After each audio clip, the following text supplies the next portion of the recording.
There are a lot of distractions right now going on and potentially hazardous thought patterns going on in the world right now. So how can you navigate through all that and maintain a healthy mindset? Here to talk about how to put a velvet rope around your mindset is Aisha Damo. So tell us about this velvet rope. I love the velvet rope, Right on. in a certain way. So here's what's up. The democratization of the internet. It's the best of times. It's the worst of times. It's both good and bad. On the one hand, it's allowed certain voices that might not have been able to be heard previously because of location or accessibility to have that opportunity to be heard and to be seen. But on the other hand, it's given this soapbox to anyone with any crazy ass idea at all. Oh, am I allowed to say that? Oops. Yeah. You're good. Go crazy. Go for it. Let it ride. Let it rip. Just go.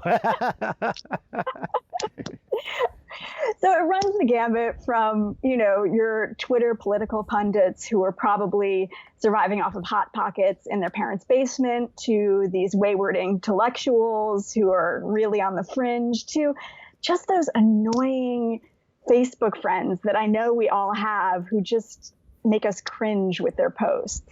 What's more is that during this time, during the quarantine, we're at home, we're on the internet more, we're working on computers all day because we're working from home. It creates this thing where you can't avoid a lot of those voices and they become much louder and more annoying in your head. And the urge to combat them in your head becomes even more prevalent. So whether you're a creative artist or not, all of this noise distracts us from what we came to the planet to do, what we've got on our agenda to really put forth in the world. And that's why I think it's really important that we find a way to quiet those outer wayward voices and just get focused on what we have to bring to the table. So that's where I came up with putting a velvet rope around your mindset. There's so much riffraff out there that we need to start enforcing a stricter door policy.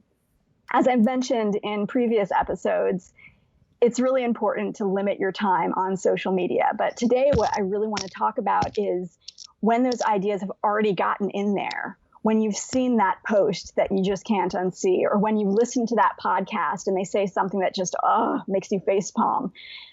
At that point, you have to just take a pause and say, okay, this thing is starting to kick around in my head and it's not going away.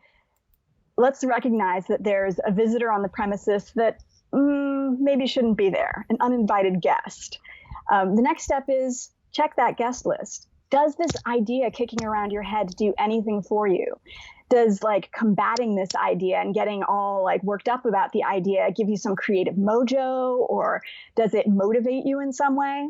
If it doesn't, then we need to move on to step 3.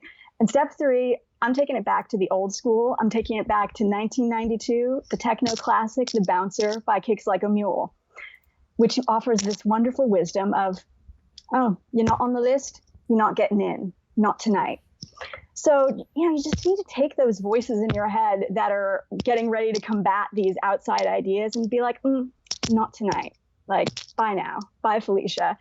Because you gotta keep the door policy around your mindset, keep it clean in there so you can focus on what you came to do. If you don't like their attitude, if you don't like their shoes, do the bouncer thing. Kick them out. Bounce those ideas out of there and get your work done, because that's what you came to do. And that's my thing for this week.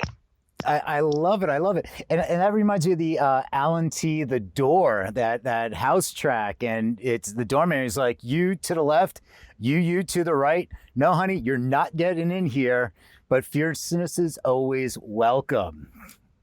Yes. Fierceness is always welcome.